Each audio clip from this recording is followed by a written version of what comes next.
திருவிவிலியம் இறைவாக்கின எரேமியா புத்தகம் அதிகாரம் 1 இறைவசனம் 5 தாயின் வயிற்றில் உருவாகும் முன்பு நான் அறிந்திருந்தேன் என்று சொல்லி நம்மை காத்து வந்த அந்த இறைவனுக்கு நன்றி சொல்ல வேண்டிய தருணம் இது.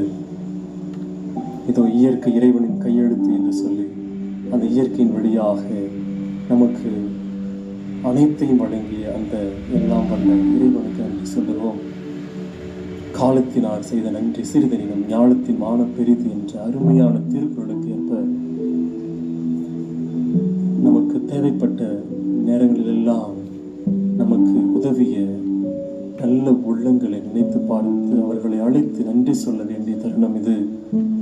அவர்கள் செய்த உதவி சிறிதனினும் தக்க காலத்தில் அவர்கள் செய்ததால் அது மிக பெரியதாக இருக்கின்றது. எனவே அனைத்து உள்ளங்களையும் நினைத்து பார்த்து நன்றி சொல்லுவோம். நமது பெற்றோர்கள்